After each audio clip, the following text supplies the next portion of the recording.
औज़ुबिल्लाहिमिनश्शैतानिर्रजीम बिस्मिल्लाहिर्रहमानिर्रहीम। आज का जो हमारा टॉपिक है वो है हमारे पास transport mechanism across plasma membrane. हमारे पास जो सेल है उसकी जो आउटर मोस्ट बाउंड्री है सेल मेम्ब्रेन, उस सेल मेम्ब्रेन से जो चीज़ें क्रॉस करेंगी वो उस मैकेनिज़्म को हम पढ़ेंगे। ये हमारे पास सेल है, सेल की न्यूक्लियस है, ये सेल मेम्ब्रेन है। कुछ चीज़ें जो सेल से बाहर जाएंगी और कुछ चीज़ें जो सेल के अंदर आएंगी। आज हम उन प्रोसेस को डिटेल में पढ़ेंगे। सबसे पहले definition, cell membrane is differentially permeable और selectively permeable membrane allow only selective substance to pass through it. हमारे पास जो सेल मेम्ब्रेन या प्लाज्मा मेम्ब्रेन ये हमारे पास सेलेक्टिवली या सेमी परमिएबल होती है। ये उन चीज़ों के लिए सेलेक्टिवली परमिएबल है जो चीज़ें हमारे पास लिपिड की बनी हुई होती हैं, वो चीज़ें इससे आसानी से क्रॉस करके जाती हैं। और जो चीज़ें लिपिड की नहीं होती, जिनके ऊपर चार्ज होता है, और जो चीज़ें लिपिड की नहीं बनी हुई होती, ये इससे क्रॉस कर नहीं सकते हैं। अगर क्रॉस करेंगे तो ये फिर एक्टिव ट्रांसपोर्ट के ज़रिए ऐसे नहीं कर सकेंगे easily. Okay, lipid soluble substance pass through cell membrane more easily than others. हमारे पास जो लिपिड सॉल्युबल जो चीज़ें हमारे पास लिपिड में सॉल्युबल हैं, वो चीज़ें हमारे पास प्लाज्मा मेम्ब्रेन में बहुत इजीली आसानी से क्रॉस करती हैं। Many small gas molecules and water ETC being neutral can easily cross. हमारे पास जो कुछ गैसेस हैं या हमारे पास वाटर है, क्योंकि उनके ऊपर कोई चार्ज नहीं होती, इसीलिए ये न्यूट्रल हैं, ये भी हमारे पास जो प्लाज्मा मेम्ब्रेन है इसको बहुत ही आसानी से क्रॉस करेंगे। Ions being charge particle have some difficulty in crossing. हमारे पास जो आयंस हैं, जो कुछ आयन हैं जो जिनके ऊपर पॉजिटिव चार्ज होती है, कुछ आयन हैं जिनके ऊपर नेगेटिव चार्ज होती है। इसी वजह से ये जो हमारे पास आयंस हैं ये हमारे पास क्रॉस तो करेंगे लेकिन डिफ़िकल्टी के साथ। जितने इजीली लिपिड सॉल्युबल चीज़ें, गैस और न्यूट्रल चीज़ें थीं, वो हमारे पास बहुत आसानी से सेल मेम्ब्रेन को क्रॉस कर रही थी, बट जो आयंस हैं उनको डिफ़िकल्टी होगी इनको क्रॉस करने में। अब हमारे पास दो प्रोसेस हैं ट्रांसपोर्ट के, एक है हमारे पास एक्टिव ट्रांसपोर्ट, दूसरी है हमारे पास passive transport. Passive transport movement of a molecule from higher concentration to lower concentration. अब हमारे पास यहाँ पर कुछ मॉलिक्यूल हैं, 1 2 3 4 5 6, और यहाँ पर है 1 2 मॉलिक्यूल हैं। अगर कहीं कोई मालिक्यूल यहाँ से हमारे पास जो यहाँ पर 6 हैं इनकी कंसंट्रेशन हाई है, यहाँ पर 4 हैं इनकी कंसंट्रेशन लो है। अगर कोई चीज़ हमारे पास यहाँ से यहाँ आएगी तो हम उसको क्या कहेंगे? Passive transport. Movement of molecule from higher concentration to lower concentration. बहुत सारी चीज़ों में से कुछ चीज़ें कम की तरफ आएंगी तो हम उसको क्या कहेंगे? Passive transport. along the concentration gradient downhill movement without using energy। ये जो हमारे पास है डाउन हिल मूवमेंट है, क्योंकि ये चीज़ें बहुत हैं, ये चीज़ें कम हैं, ये डाउन की तरफ इनकी तरफ आएंगे, ज़्यादा से कम की तरफ आएंगे, इनको हम कहेंगे डाउन हिल मूवमेंट। और यहाँ पर हमारे कोई भी एनर्जी यूज़ नहीं होगी। यहाँ से चीज़ें अगर यहाँ तक आएंगी तो कोई एनर्जी यूज़ नहीं होगी। उसके बरक्स हमारे पास अब दूसरी ट्रांसपोर्ट है active transport. Movement of molecule from lower concentration to higher concentration is called active transport.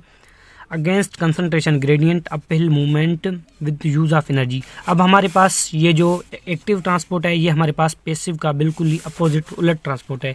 पहले हमारे पास क्या हो रहा था कि ज़्यादा मालिक्यूल से ये कम की तरफ आ रहे थे, अब हमारे पास ये होगा ये कम मालिक्यूल से ये हमारे पास जाएंगे ज़्यादा मालिक्यूल की तरफ। यहाँ पर 4 मालिक्यूल हैं, यहाँ पर 6 मालिक्यूल हैं, यहाँ पर कम है, यहाँ पर ज़्यादा है।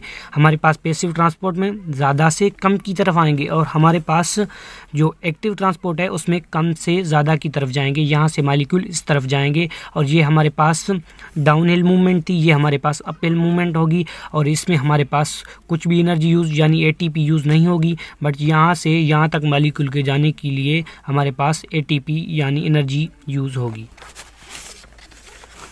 अब हमारे पास दूसरे प्रोसेस हैं, एक है डिफ्यूजन, एक है ऑस्मोसिस। डिफ्यूजन हमारे पास है movement of solid molecule from higher concentration to lower concentration is called diffusion. वही जैसे हमारे पास पैसिव ट्रांसपोर्ट की डेफिनेशन थी, ये भी सेम इसी तरह से है कि मूवमेंट की मालिक्यूल की मूवमेंट ज़्यादा मकदार से कम मकदार की तरफ। जैसे कि हमारे पास इनकी एग्जांपल है मूवमेंट ऑफ रिस्पायरेटरी गैसेस। हमारे पास जो गैसेस हैं हमारे पास एटमॉस्फेयर में वो ज़्यादा होती हैं और हमारे जो लंग्स हैं उनके अंदर कम होती हैं। इसीलिए इसी वजह से हमारे पास जो गैसेस हैं हमारे एटमॉस्फेयर से हमारे लंग्स की तरफ जाते हैं, क्योंकि वहाँ उनकी कंसंट्रेशन कम है और एटमॉस्फेयर में उनकी कंसंट्रेशन ज़्यादा है। अब दूसरी ऑस्मोसिस की definition, movement of water molecule across the membrane from higher water potential to lower water potential is called osmosis. अब ये हमारे पास ऑस्मोसिस ये है कि मूवमेंट ऑफ वाटर मॉलिक्यूल, ये यहाँ पर कोई भी मॉलिक्यूल हो सकती है, साल्ट हो सकता है, दूसरी गैसेस हो सकती है, कुछ भी हो सकता है। बट हमारे पास ऑस्मोसिस में यही एक शर्त है कि हमारे पास मॉलिक्यूल होने चाहिए किसके, वाटर के मॉलिक्यूल्स हमारे पास मेम्ब्रेन, कोई भी मेम्ब्रेन है, प्लाज्मा मेम्ब्रेन है या और कोई मेम्ब्रेन है, वाटर मॉलिक्यूल्स यहाँ पर कम है, यहाँ पर ज़्यादा है। Movement of water molecule from membrane from higher concentration to lower concentration, हमारे पास किसी मेम्ब्रेन को क्रॉस कर वाटर के मॉलिक्यूल ज़्यादा मिकदार से कम मिकदार की तरफ जाएंगे तो हम उस प्रोसेस को कहते हैं ऑस्मोसिस।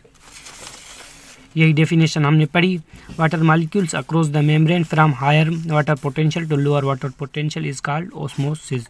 अब हमारे पास डिफ्यूजन की एक और टाइप है फैसिलिटेटेड डिफ्यूजन। ये हमारे पास है facilitated diffusion. This type of carrier mediated transport, ये फैसिलिटेटेड डिफ्यूजन हमारे पास डिफ्यूजन की वो टाइप है जिसमें हमें जो प्लाज्मा मेम्ब्रेन के अंदर मैंने आपको बताया कि कैरियर प्रोटीन में होती हैं, चैनल प्रोटीन भी होती हैं, जो हमारे पास कैरियर प्रोटीन के हेल्प से या मदद से हमारे पास जो ट्रांसपोर्ट होगी, चीज़ें अंदर से बाहर और बाहर से अंदर जाएंगी, तो हम उस प्रोसेस को कहते हैं facilitated diffusion. In which molecule move from higher concentration to lower concentration with the help of carrier protein. जो हमारे पास प्लाज्मा मेम्ब्रेन थी, प्लाज्मा मेम्ब्रेन में कुछ कैरियर प्रोटीन थी, कुछ हमारे पास चैनल प्रोटीन थी, उन प्रोटीन की मदद से कुछ चीज़ें अंदर आएँ या कुछ चीज़ें बाहर आएँ from higher concentration to lower concentration, उस प्रोसेस को हम कहते हैं फैसिलिटेटेड डिफ्यूजन। अब हमारे पास दूसरी टाइप्स हैं ट्रांसपोर्ट की, एंडोसाइटोसिस और एक्सोसाइटोसिस। एंडोसाइटोसिस हम उसको कहते हैं कोई भी चीज़ हमारे पास, ये एक सेल है, ये एक हमारे पास सेल है, कोई भी चीज़ हमारे पास बाहर से सेल के अंदर एंट्री करे, बाहर से सेल के अंदर दाखिल हो, तो हम उस प्रोसेस को कहते हैं एंडोसाइटोसिस। अगर कोई चीज़ हमारे पास ये सेल के अंदर है, ये सेल से बाहर जाए, तो हम उस प्रोसेस को कहते हैं एक्सोसाइटोसिस। अगर वो हमारे पास मॉलिक्यूल अंदर आ रहा है या बाहर जा रहा है, वो हमारे पास सॉलिड है, तो हम उसको कहेंगे फेगोसाइटोसिस। अगर वो हमारे पास लिक्विड या वाटर के फॉर्म है, तो हम उसको कहेंगे क्या, पिनोसाइटोसिस। ओके, ये हमारे पास प्रोसेस हैं। Intake of material along the infolding of cell membrane in the form of vacuole is called endocytosis. हमारे पास जो सेल के अंदर कोई कुछ चीज़ें इंटर हों या दाखिल हों, तो उस प्रोसेस को हम कहेंगे एंडोसाइटोसिस, मेम्ब्रेन, प्लाज्मा मेम्ब्रेन के थ्रू। अब intake of material in solid form is called phagocytosis. जो हमारे पास सॉलिड के फॉर्म में अगर कुछ चीज़ें एंट्री करेंगी तो हम उनको कहेंगे फेगोसाइटोसिस।